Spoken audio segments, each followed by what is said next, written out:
Welcome to Spotlight on the Arts. I'm Patrick Cristiano, your host, the publisher of TheaterLife.com, a website for theater buffs covering Broadway and off-Broadway theater and all things theater. And I have a really cool guest for you today, a film and television star who has been doing artwork, painting, drawing for, I guess, almost his lifetime, it sounds like. We're going to find out from him. It's BooBoo Stewart. Welcome, BooBoo. Thank you. Thank you so much for coming. Yeah, thank you so much for having me on the show. Thank you. It's really cool. BooBoo is in his Los Angeles studio, and he has an exhibition going on now at the Park West Gallery in Soho that just opened a couple weeks ago, was it? It did. Yeah, we had our opening days, and it was my first ever solo exhibition.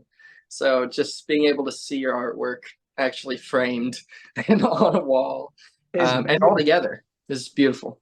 It's exciting. I went over to the gallery. The show's going to be up for how long?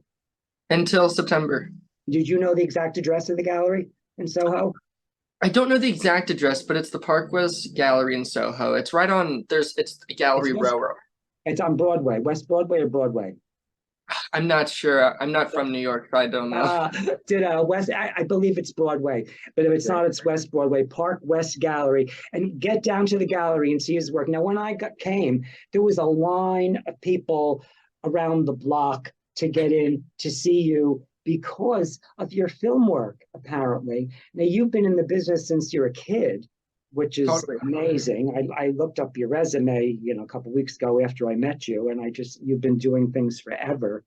But I just want to share with the audience, with people that don't know who you are.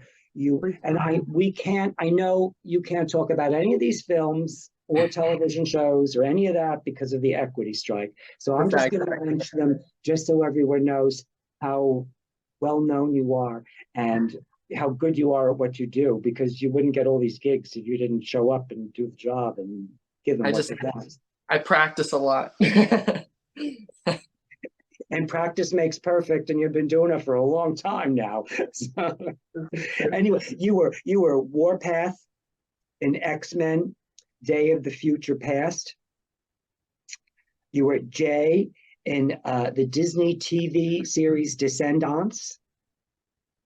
Luca in Good Trouble. Mm-hmm. And what is this? Willie and Julie and the Phantoms, is it? That's another movie. Did I say it right? Yeah, Phantoms, yeah. Because you're laughing.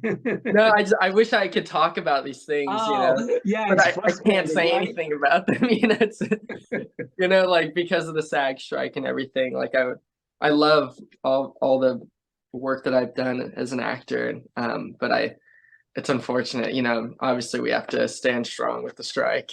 No, hey, it's for a real good reason. It really is.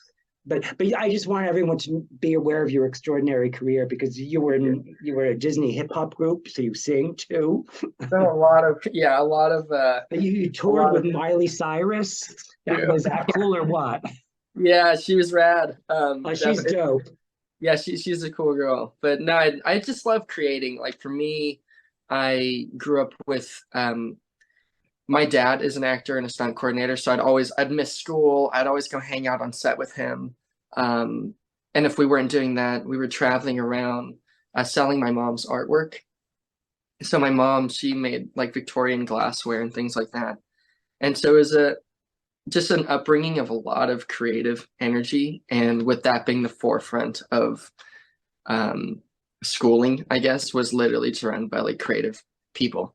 And so I've always just done a lot of different types of media, creating, whether it's with movies and TV or photography or drawing, painting, and music. And I don't know, I just try to create as much as I can. And I feel like when I don't do it, like you start losing a sense of self, Yeah, well, it's true, because you have to. But when did you start actually drawing? I've drawn my entire life. Like growing up, I would be on set with my dad and they'd be like, "Are you sure you want to bring your child to set?" Because being on a movie set, like it's mainly waiting. You're just like sitting there doing nothing essentially. Right. They'd be like, "Are you sure you want to take your child?" And like, "Yeah, he's fine. Just give him like a pen and a piece of paper." And I would sit there and just draw all day. And then doing these festivals with my mom, I'd always be having clay, like molding clay, because there's other sculptors and things like that. And but taking it seriously, like thinking, oh wow, this is something I actually want to share with the world. Um, I would say about probably around like 5 years ago, maybe a little longer. I discovered it through street art and just like the freedom of it, I think. And that turned into putting that on canvas and then taking canvas and then eventually breaking it down to just having a pen and a piece of paper again, because that's makes me feel like the most like myself, and I can articulate what the feeling is and make it tangible from the mind to the paper best with a pen. So there's been a process, and you've tried different approaches to what works best for you. In other words, so let's show our viewers some of your work that's at the Park West Gallery Right. now, and then let's talk more about your process a little bit, uh, and how it how it evolved and how it changed, and what you're doing now. And then we have also they've put together a gorgeous catalog book. What is that? Is that just a catalog? Is that what that is? It's a beautiful catalog. It's crazy. I mean, because to me it's a book. Yeah, Okay. no, literally, it's a coffee table book. Like, It's beautiful, and then we'll show him. We'll talk about that at the end. But Jody, could we just have a few of the images, and he'll talk over them in the background of the from the show? We first we have the gallery. Yes. I also the person behind the photos who's taking the photos is one of my favorite photographers ever. He's one of my best friends, and I asked if he could come to New York and shoot the event. So all the photos in the book and everything are his photos. He's one of the best. His dance floor murder is what he goes by. He's insane. Oh, cool. Yeah. Can you see that this is you laying on the floor amongst Oh, all? oh, sorry. The image didn't pop up on my I know. screen. I realize that they've been showing them a little bit while we are Oh, talking. sorry everybody for It's watching. okay. This is all good. It's all It's good. the one of me laying on the floor. Was that exhaustion? Now, did you actually hang it, or did they hang it? So the gallery, Park West Galleries has been like God, they've been so incredibly generous and amazing. They hung everything, framed it. But for me, it was just like being able to just like lay on the ground around surrounded by all of your art. It was just oh my God. It was the whole experience was the greatest thing, but so exhausting. And I was so nervous and stressed. Well, it's so much energy caressing through your body is why it's exhausting. That's what makes it exhausting. You're having to use all it's just you're using everything you have to make something like this come to fruition. Yeah. Fully. Yeah. So that's cool. It was a wonderful show. Now, there's the sculptures of yours too. I Uh, didn't there, and you have some in the back of you. Or can we talk about those afterwards too? What are they made of? Totally. So my sculptures, they are made with I would say found materials with that and also plaster and metal wiring. So I take these metal bars and I bend them into shape, and then fix it with different adhesives and different found objects and wiring, and then I plaster them. And you know what's crazy about it too is those sculptures and even this one I'm making here. I wasn't trying to make them look like my drawings. You actually have one right in back of you that you're working on. Let's turn around, like, since you're in the studio, let's use it, right? Right.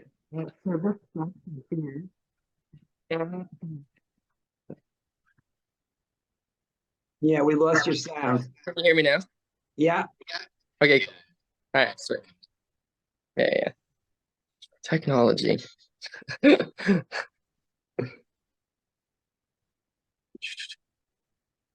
Incredible. Okay, so this sculpture here behind me is a man kneeling on the floor. And what's crazy about this is, I mean, it's incomplete right now, but it's a triple candle holder, like for long, skinny, like those tall candles. And so it's actually like a candelabra. A candle will actually go in his hand there, in his hand there, and in his head. Is this an indoor piece or an outdoor piece? It's indoor. I'm really into old candelabras, and I love like the gothic elements of them. I've actually made several. different ones. So what turns you on to candelabras? What is it about them that affects pulls you to them? I think I it's interesting that an art piece can not only visually set a tone, but also I feel like there's something warm and inviting about a candelabra, but also something gothic and haunting about it too. And I like Okay. that. I like that combination. And I love like some of my pieces. Like I have this one I made a head, and the candelabra is in the center of the head, or the candle is in the center of the head. And as the wax melts, it actually builds on the sculpture. So it's something that you can use, but it's something that even by itself is I don't know, sets a tone. I get it. It makes sense. There's a juxtaposition that comes together between them about the serenity and the eeriness of it too. There's Yeah, and there's something comforting. Like I love having candles in my house. You know, I love the smell of candles. I love just the warmth of them. And I feel like there's just comfort in, yeah, it makes a piece that might feel a little, I don't want to like haunting, just feels a little warm, and it lets you know that that feeling is actually okay. Like, now what you did a video on your setup to come into work. You when you come into your studio, how often do you get to go work if you're not on a film or a television shoot or something like that? Do you spend most of your time in the studio? What how does it? oh, yeah, my schedule's pretty free flowing. I rarely do the same thing like every day. So I'm constantly in and out of the studio because I've moved my studio into my house. Okay. I have the freedom to do that. I used to have a studio like 20 minutes away in downtown Los Angeles, like with the view and with the windows and, you know, the classic art studio. But I just wasn't finding my, like the time it took to get there. And then like, I don't know. I like being in my space. I like having all my stuff around me. I like feeling inspired by all of my things. And I like just to be able to come home like, oh, I'm gonna do this later today, so I'll just stay home and be in my studio and work. Or like being able to, I get home late, and if I just feel like staying up really, really late, I'll just go in my studio and like work the night through. I like having that freedom of and it just being so close to you. So you started well. Your father being a stunt man, well, he was really cool. I got to meet him too. There was a real energy about him that was so grounded that I really liked a lot. And he made you could just tell he makes things happen. Did did That's, did did did he influence you to be in the business, or what was it that drew you to it? of Was it course. being on a Yeah, set? yeah, definitely. Being on sets with him, I my favorite thing to do growing up was literally just to go to set and to hang out with the whole stunt team, hang out with the camera guys. I loved being in the makeup department. I loved that, like the special effects makeup department. I used to always ask if I could take home like pieces of like a fake scar, or like, can I have those teeth, or like, oh, can I have that head? You know, that's literally my favorite thing ever. I just, I don't know. I guess I didn't realize it during that time because I was just living it and I was just doing it. But the community of a film set's really, when it's great, it's really, really, really great. You have a like a circus of humans that never would normally hang out in real life, all joined together to make one piece of art. And With a I don't common know. purpose, and they're forced to live together and deal with everything, and they all Yeah, have that common purpose, so they're really focused on making this beautiful yeah, thing happen. exactly. And it's beautiful and it's so creative and fun. And when it's fun, it's really fun. And so basically, the movie set is like your playground. It's been like a playpen to you watching it, and it inspires you to try all different kinds of things. It sounds like, am I correct? 100%. Yeah, you get Yeah. a little of everything from that. You learn what it's like to photograph something, what it's like to capture movement on how, what it's like for, composition, lighting, makeup, the painting that you do on someone's face, like the set decorating, like what colors mean and how they can make a tone, how they set a tone, and how you can communicate with someone to get an emotion. Like it's literally every piece of art in one thing. Like it's great. But what I was getting at is that growing up in that environment as you did, and yes, you were privileged enough to get to do, which is cool, that it almost stimulated your creativity because you're in this artistic environment to play in. So you're Yeah, playing with an artistic environment, so it just makes it part of your DNA that is I hear it, and it so shows in everything that you do. Well, thank you. now we've talked about this crazy catalog that is not crazy. I mean, crazy, wonderful that they put together for you. We have a couple of images from the catalog, and I'd like you to talk about them.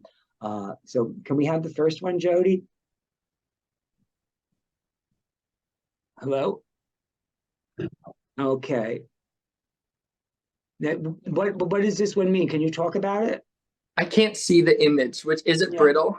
Is It's it the that it's the one about it's the brittle? one with the vulnerability, the one that makes you Yeah. feel vulnerable and about the Yeah, it's that this one is called brittle. It's the one with the arm sounds. Yeah, for me it's like it's crazy how each piece is such a like a pocket of a feeling, you know. And yeah, this piece is definitely all about how vulnerable we are as people and how easy something could just break at any moment. But if you don't actually strive to like put yourself out there, then you'll never get past it, I guess, you know. And for me, so much of art is being vulnerable. It's being able to express yourself, um, because you can't in another way.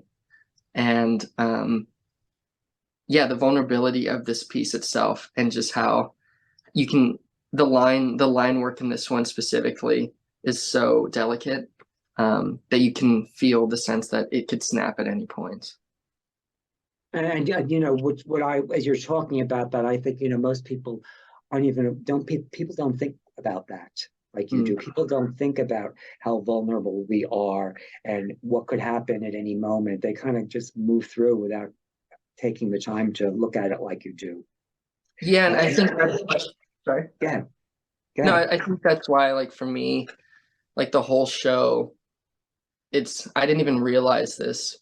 Uh, I mean, obviously, before I named the show, I realized it, but while I was making the majority of the art pieces, I didn't realize that they're all pockets of feelings that we don't really talk about that much, and they are really difficult to talk about. Actually, at my show, there were several encounters where people were crying just because they were realizing they had these feelings too and didn't know that other people felt like that, and they just were never able to vocalize it and talk about it with anybody else. But to see it, like your mind as humans, we just recognize the feeling, um, and we don't even know what the word is, but you can, you feel it in your gut and your heart. And so that's why I'm so happy that I don't know, like it connected with so many people. And this piece, and actually this piece specifically, connected with a lot of people. Yeah, like you're saying, people don't take the time to really realize how vulnerable and how delicate we are as humans, how delicate the mind is, how delicate our bodies are, how fragile like life is, just to be able to wake up every day and do it. Um, and how delicate it is to like, even when you're talking with somebody, if giving good or bad advice, how that affects their day, their life, their children's lives, because now it's passed down. Like it's so delicate. So Everything. it's an energy that you're putting off. It's an energy, actually. Yes, Yeah. I agree. Well, so we have another image from the book that's one of your favorites. So you don't have to see this one. You'll know which one it is. No, which one is it? I have so Your many. favorite. One of your favorites. Oh, It's called one of my favorites. oh God, is it Deliverance? Do you know what it is, Jody? Is it Deliverance? It's the one with the hands like this. Yeah, that is one of my favorites. um, yeah, Deliverance. This piece is, oh God. So like when I was making this piece, it was one of those moments where this is why I like having a studio at my house. I got home from working all day long, like a long work day, and I didn't want to go to sleep, and I was sitting at home, and then I was like, I'm gonna draw something. I feel like I need to draw right now, and I took a pad of paper and my favorite pens that I always use, and I just started sketching this feeling out. and it ended up being Deliverance, and I stayed up literally like half the night just after a full day of work and having to get up at like 7 a.m. the next day to work. I literally got a couple hours of sleep, and I was just doing this drawing, and then I took the drawing with me to work, and in between every take, I would go back and start and draw more on it, draw more on it, and by the end of that workday, I'd finished it. And there's something I don't know what I was like channeling from that full like day of art, but it became Deliverance, and that piece. I saw so many new techniques that I learned, and um, I don't know. Deliverance is just you're asking for something more, some freedom, it's for me. It's just like I was somehow like connected with something that I don't even know what it was, and I feel like I was just drawing that connection. Did you so you don't know what you were asking for? Did you No. have you thought about it?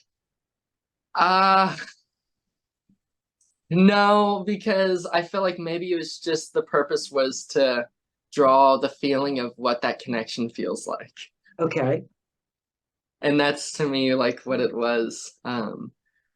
It's yeah, that encapsulates the feeling of like when you're like, I don't know, you're being like taken out of your body essentially. But maybe you have to beg for it. It's a weird combination. Yeah, I have I'm going to take an obtuse question in a different direction. What do you do to relax?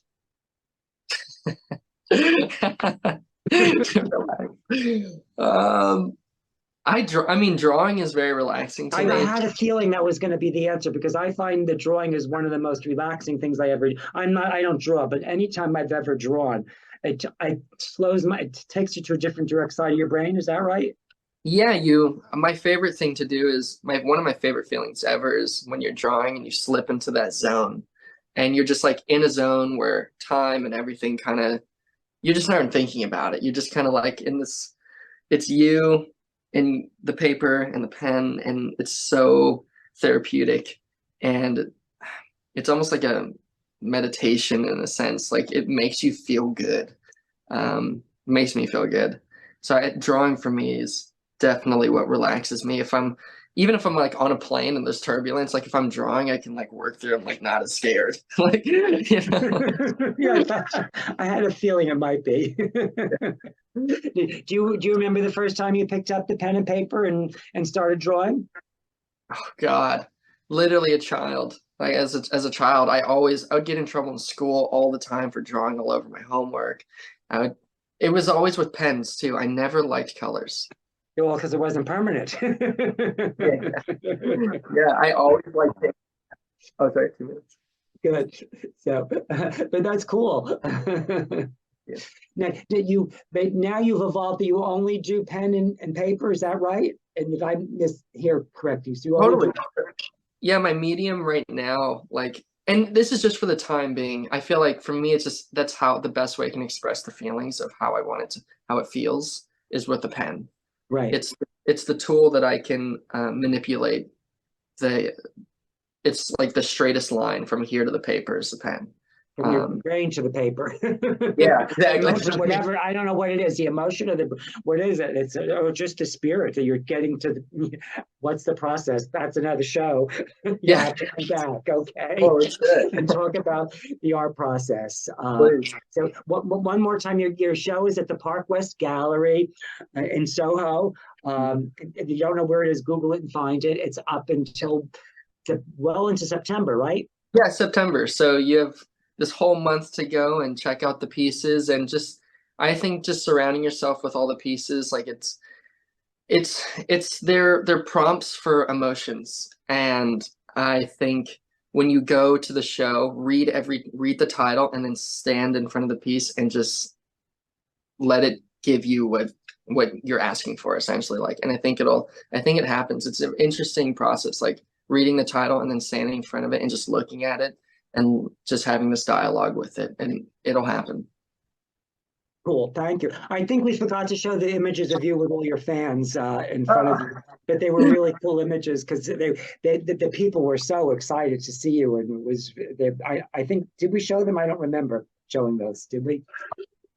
Oh, cool. There they are. It was a beautiful night, and thank you massively to everyone and to you for coming out. It was Oh, it's my, incredible. it was a pleasure to get to know you. I hope we can do it again and Zoom some more. That's it. Be well. Thank you. Thank you.